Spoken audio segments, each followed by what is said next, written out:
Hola, buenos días. Ah, Realmente quiero presentarme. Mi nombre es Edgar Rodríguez, soy procedente de Mexicali. Eh, Amo al Señor. Recibí al Señor Jesucristo en el año 2009 y he tenido el privilegio de poder, solamente por su gracia, serle fiel. Y estoy aquí con ustedes hoy porque quiero compartir uno de los dones que el Señor ha dado a mi vida, y es el donde predicar su palabra, de compartir su palabra. Y es por lo cual estoy aquí. El único objetivo de esto es glorificar el nombre de nuestro Señor Jesucristo, de darle la gloria y la honra a Él y dar de gracia lo que un día recibimos de gracia. El día de ayer estuve platicando con unos amigos y tuve el placer de que en esta charla amena que tuve con estos dos grandes hombres, tocamos um, muchos temas, algunos temas muy importantes, eh, como el llamado del creyente al servicio.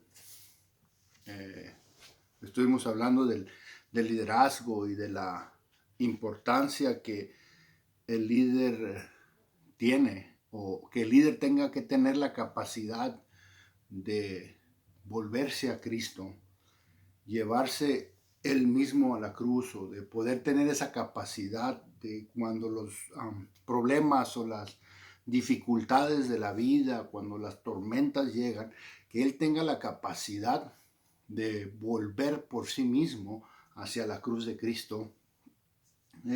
Porque si nosotros como líderes, o aquel líder que no tenga la capacidad o que no pueda voltear o tener esa autocapacidad de entregarse y de volverse él a sí mismo hacia la cruz de Cristo, es difícil que él como líder pueda tener buenos resultados para traer otros al camino de Dios.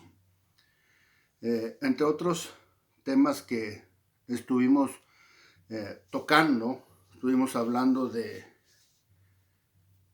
la relación que el pastor y sus ovejas tienen.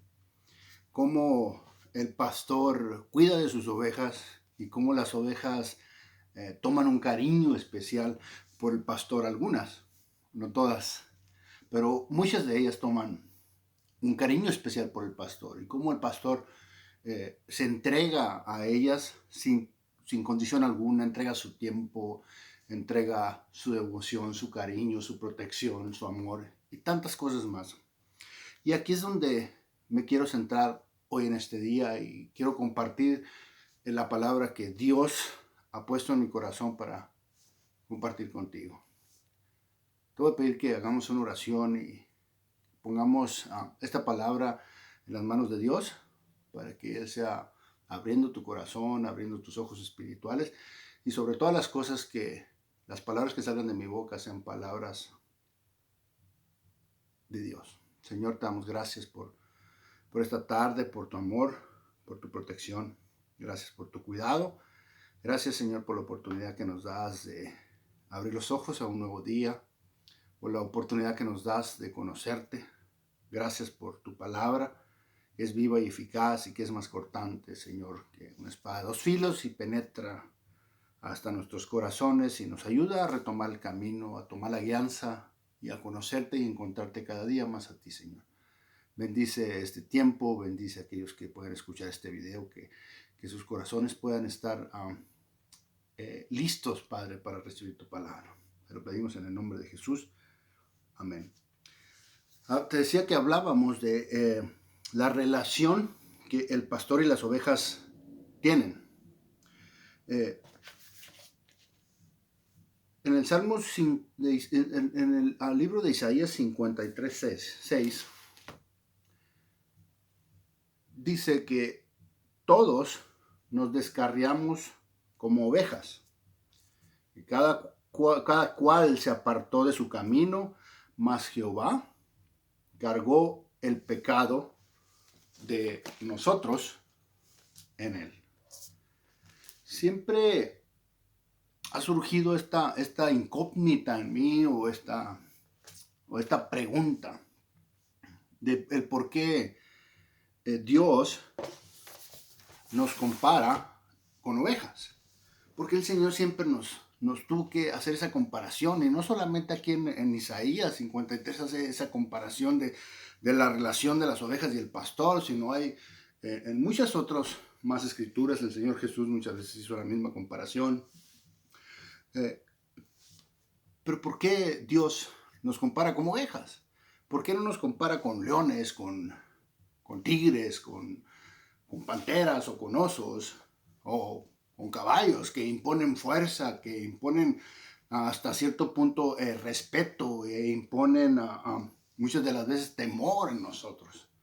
No, Él nos compara con ovejas, con esos animalitos peluditos, con esos animalitos que hasta cierto punto son un poco torpes, con esos animalitos que son muy dependientes de su pastor. Todos los animales tienen un lado salvaje, un lado que se inclina hacia el salvajismo. Un gato tiene su lado salvaje, un perro tiene su lado salvaje, un caballo tiene su lado salvaje. O sea, quiero decir con esto que si tú los sacas hacia afuera, ellos de una u otra forma van a sobrevivir, van a sustentarse por ellos mismos, van a buscar la manera de seguir adelante. Pero la oveja no. A una oveja, si tú la sacas de su redil, si esa oveja sale del cuidado del pastor, los depredadores con facilidad la van a tomar y la van a devorar.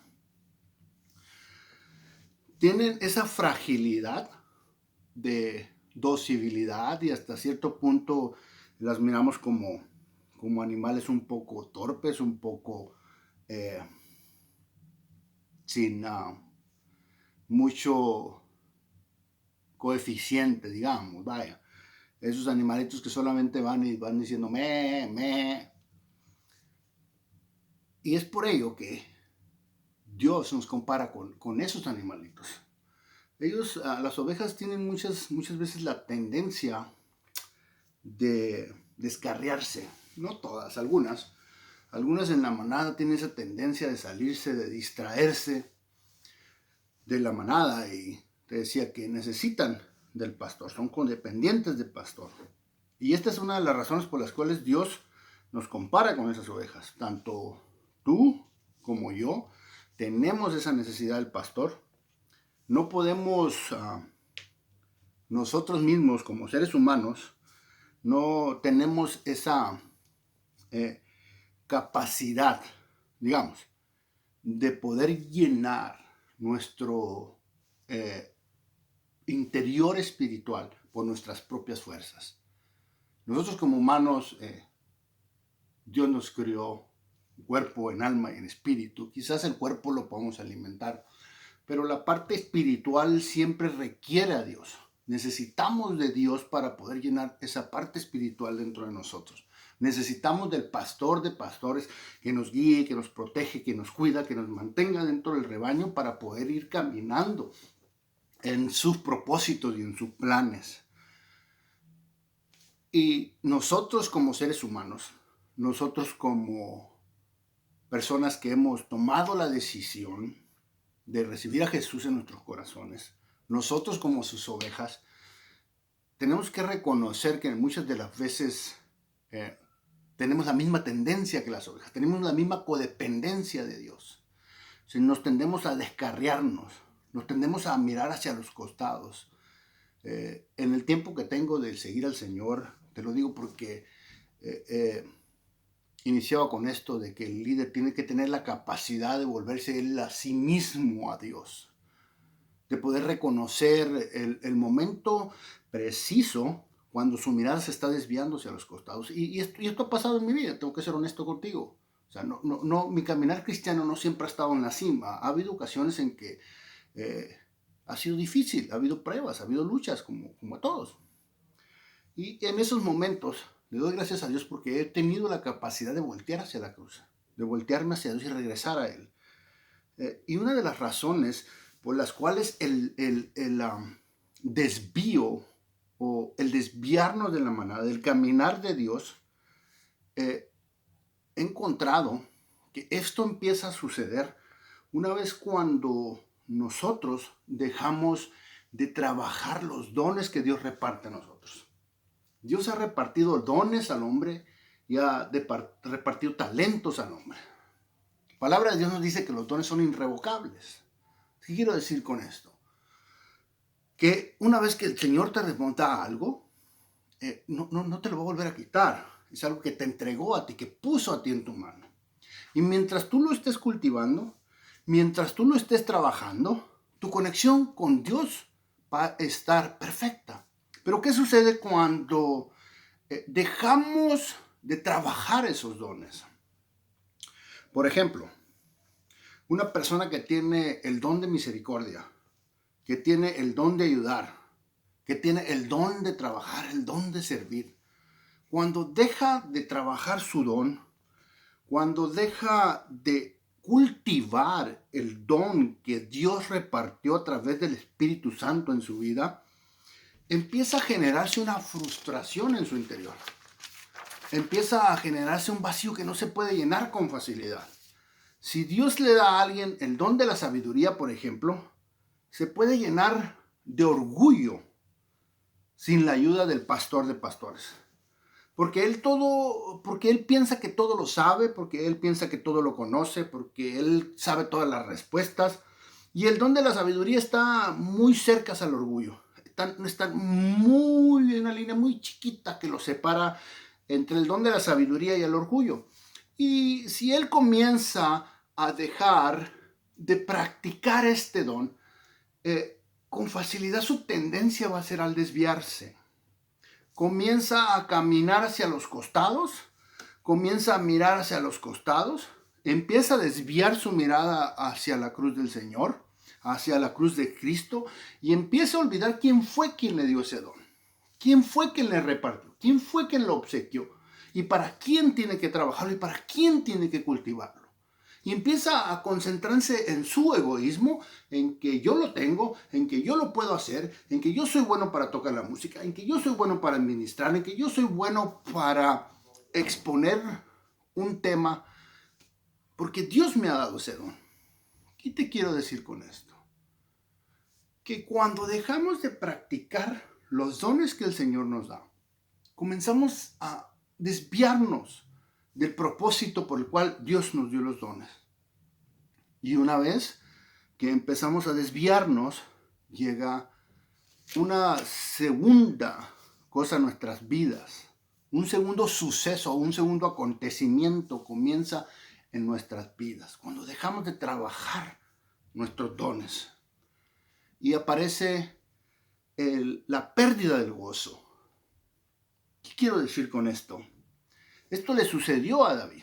David, un hombre lleno de dones, un hombre ungido, un hombre que cantaba cánticos a Dios, un hombre que tomaba su arpa y adoraba a Dios y se podía llenar o generar una atmósfera de tranquilidad y de paz a través de la alabanza que él cultivaba y daba a Dios. Un hombre lleno de celo del Señor, un hombre con mucha fe y con mucho valor para Dios. Le sucede esto, se empieza a desviar. Le pasa esto o comienza esto una vez que deja de ejercitar sus dones. Cuando David llega a la cima y llega a ser el rey de todo Israel, de todo el pueblo judío, está en su balcón, está en su comodidad, ya no sale a pelear las batallas, manda gente que lo haga.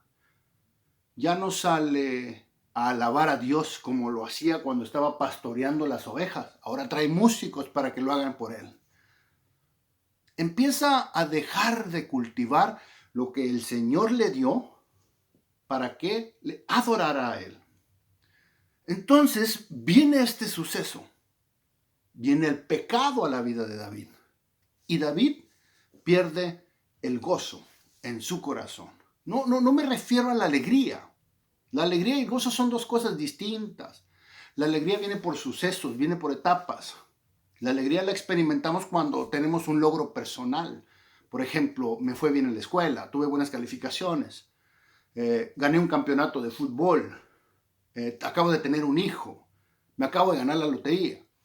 Sucesos que vienen por temporadas, pero que se van de igual forma, de igual manera.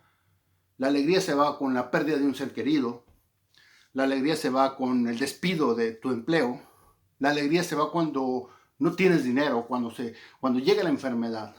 La alegría se va. Pero el gozo es algo distinto. Es algo que se genera dentro de tu corazón. Es algo que se genera dentro de tu interior y que te empieza a quemar y que te llena de pasión el poder ir a la iglesia y poder servirle a Dios a través de tus dones, poder hacer algo para el Señor. Es algo que te apasiona, que te llena de gozo, que te llena de alegría. Es algo permanente. Es algo que es un privilegio que nosotros tenemos como seres humanos, el experimentar ese gozo de Dios. Ni siquiera los ángeles lo tienen. Ni siquiera los ángeles tienen ese gozo que nosotros podemos sentir, que produce la fe al saber que tenemos la salvación. El gozo del Señor. Y David lo expresa de esta manera en el Salmo 51:12. Vuélveme el gozo de tu salvación, fueron las palabras de David. Y el espíritu noble me sustente. Vuélveme el gozo. David no tenía ese gozo ya. David tenía todo en su palacio. David tenía comodidades, tenía sirvientes, tenía todo lo que tú te puedas imaginar, pero no lo tenía nada. En realidad no tenía nada. Había perdido el gozo dentro de su corazón. Y esto fue ocasionado porque tomó sus dones y los puso a un lado. Los puso a un lado de su vida. Hizo a un lado a Dios y se empezó a centrar en Él. Hasta que la pérdida del gozo se fue. Yo no sé si has sentido esto que sintió David o has experimentado. Quizás estés tú en este momento sintiendo que el gozo se ha escapado de tu vida y te preguntas y le dices a Dios: Señor, yo creo en ti. Yo creo en el sacrificio que hiciste en la cruz del Calvario para salvarme, para rescatarme. Pero ¿por qué no puedo sentir ese gozo de servirte? ¿Por qué voy a la iglesia y siento que no me llena, que no me apasiona? La respuesta es en que has dejado de practicar tus dones. Te has sentado, te has apartado, te has empezado a desviar. Has empezado a desviar tu mirada hacia aquel que te los dio. El gozo de servir al Señor, de esa pasión de la cual yo te hablaba, se siente por dentro, no importa cuál sea tu situación, no importa si te haya ido mal en la escuela, no importa si te haya ido mal en tu matrimonio, no importa si te haya ido mal en tu trabajo, no importa si estás teniendo problemas con tus hijos, no importa si estás teniendo dificultades de salud, no lo importa. El gozo del Señor está dentro de nosotros y la certeza y la confianza y la seguridad de que un día estaremos dentro y delante de su presencia nos llena de gozo y nos llena de esperanza. Es algo distinto a la alegría. No perdamos el gozo de la salvación. Tenemos que tener esa alerta, tenemos que tener esos ojos abiertos y estar a la expectativa de que cuando estas señales empiezan en nuestras vidas, viene un suceso más difícil. Dejamos de escuchar la voz de Dios. Dejas de practicar tus dones. Enseguida pierdes el gozo. Y una vez que pierdes el gozo, dejas de escuchar la voz de Dios. Ya no escuchas más su voz. Y la pregunta que yo te tengo hoy a ti es: ¿estás escuchando la voz de Dios? Juan 10:4 dice que las ovejas oyen su voz y le siguen. Y yo te pregunto hoy, ¿reconoces la voz del pastor? ¿Reconoces la voz de Dios? Y quizás tú digas, es que Dios no está hablando. Dios no está hablando a mi vida. La pregunta que yo te estoy haciendo no es si Dios está hablando a tu vida, es si tú estás escuchando la voz de Dios. En la atmósfera existen muchas frecuencias. Frecuencias de televisión, frecuencias de radio. Pero si tú no estás en la sintonía correcta, es difícil que tú logres escuchar o ver esas frecuencias.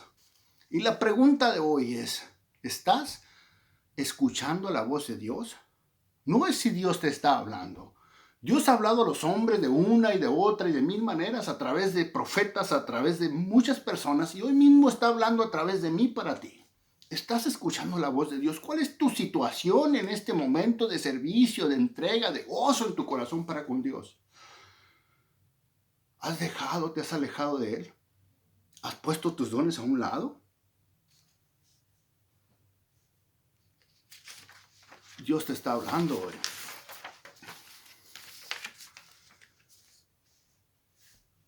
Cuando dejamos de escuchar la voz de Dios, es una alerta grave, porque esto nos da la pauta a entender que estamos fuera del redil. Y cuando estamos fuera del redil, estamos fuera de la cobertura del pastor, estamos fuera de la protección del pastor. Y la palabra de Dios me dice que el enemigo anda como león rugiente buscando a quien devorar. Y somos presas fáciles como ovejas tontas, como ovejas que no tenemos la capacidad de regresar por sí solos. Tenemos el peligro de poder ser devorados por el enemigo. Pero déjame decirte algo, el amor del pastor es tan grande que Él te irá a buscar. Él estará dispuesto a dejar las 99 ovejas en el redil. Si tú te sales del redil una, si tú te sales del redil 2 veces, si tú te sales del redil 3 veces, si te sales del redil 4 veces, no importa. Él irá a buscarte, estará dispuesto a dejar las 99 ahí y va a ir a buscarte, va a ir por ti ahí donde estás. Y te va a tomar en sus brazos y te va a traer nuevamente al redil.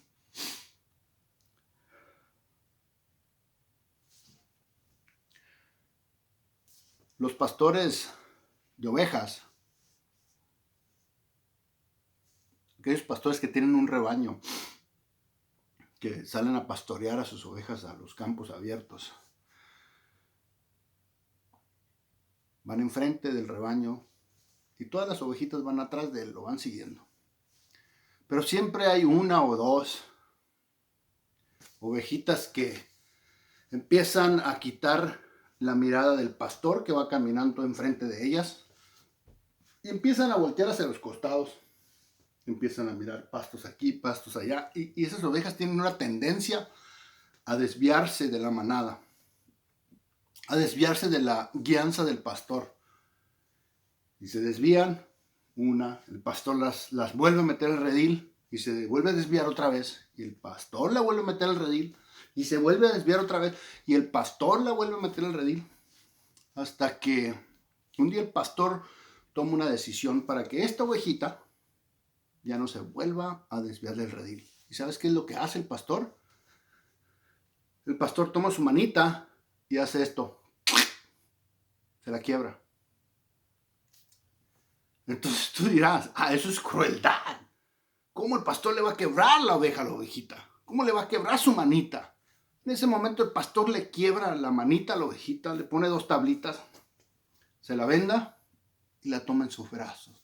Se la avienta atrás de su cuello y la lleva y la carga y la lleva a pastos verdes y la pone a su lado. Y la ovejita está con la manita quebrada comiendo a un lado del pastor, alimentándose a un lado del pastor. La palabra de Dios me dice en Hebreos 12:6, porque el Señor al que ama, disciplina. La disciplina del pastor es por amor. la ovejita empieza a experimentar algo que no había experimentado cuando el pastor le quiebra su manita. Empieza a experimentar el cuidado y el calor de poder estar cerca del pastor. El pastor pone más cuidado en esa ovejita ahora en adelante. La carga en sus brazos, la lleva y la trae, la lleva y la trae. Y va a estar ahí para la ovejita hasta que la ovejita pueda sanar su mano. Y se empieza a generar una relación entre la ovejita y el pastor. Una relación tan profunda y una conexión tan grande que una vez que esa ovejita sana su mano, va a ser la que va a ir caminando a un lado del pastor. Aquí, pegadita, la va a traer el pastor. Y jamás se va a volver a desviar. Y como va a ser la que va a ir caminando a un lado del pastor, van a pasar los años.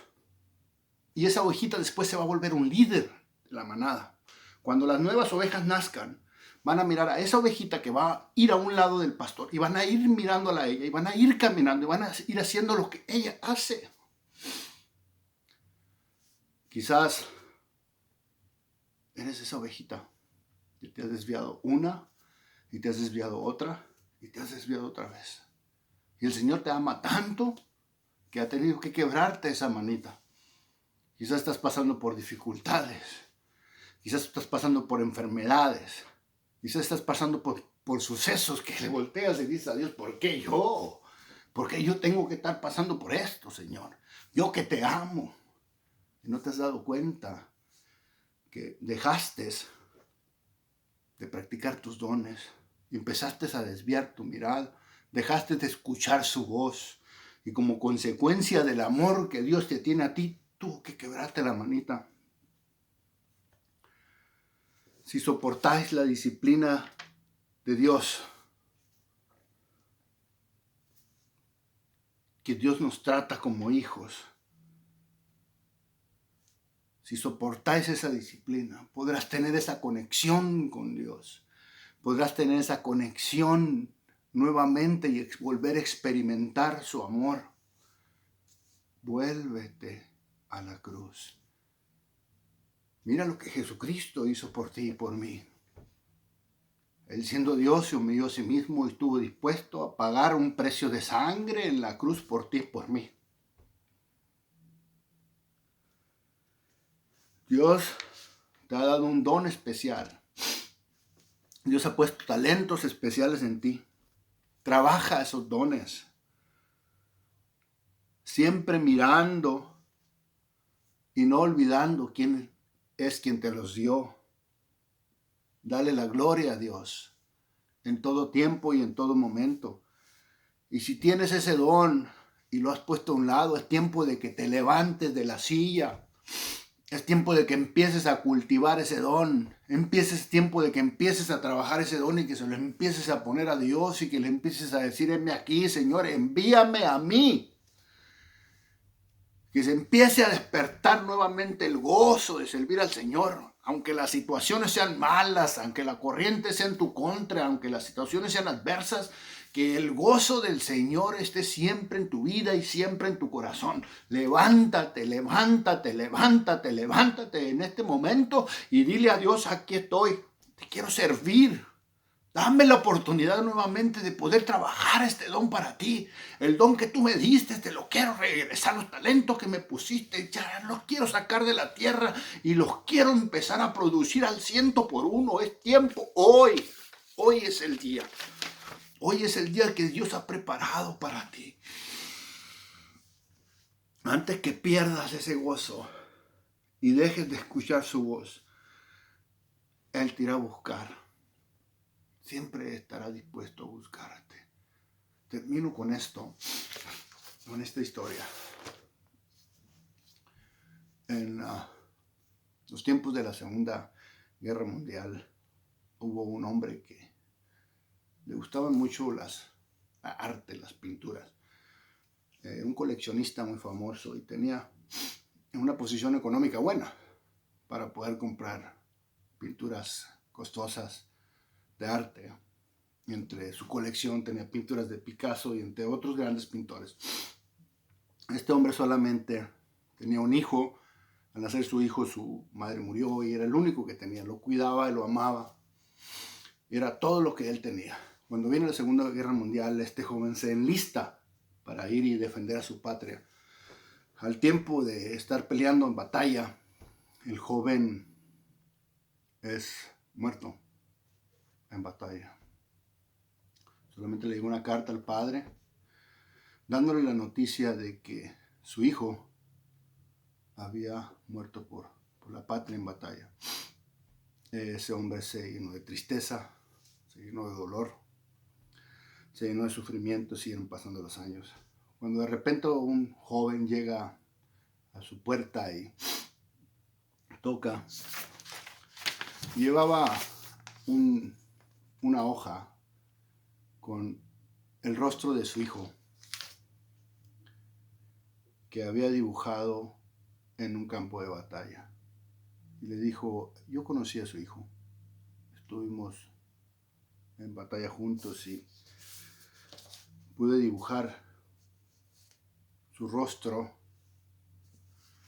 y se lo vengo a entregar a usted. Quizás no tenga mucho valor, pero me gustaría que usted lo tuviera, para que usted pueda recordar siempre la sonrisa con la que él servía a su patria. Rodaron lágrimas por los ojos de aquel hombre, y esa hoja medio despintada, esa hoja sin valor, llegó a ser una de las pinturas más valiosas dentro de su colección. La tomó, le hizo un cuadro especial y la colocó en la mejor pared de su casa, alrededor de todas las demás pinturas costosas. El hombre a los años fallece y se empiezan a subastar sus bienes. Cuando hacen el llamado de la subasta, vienen grandes coleccionistas de todo el mundo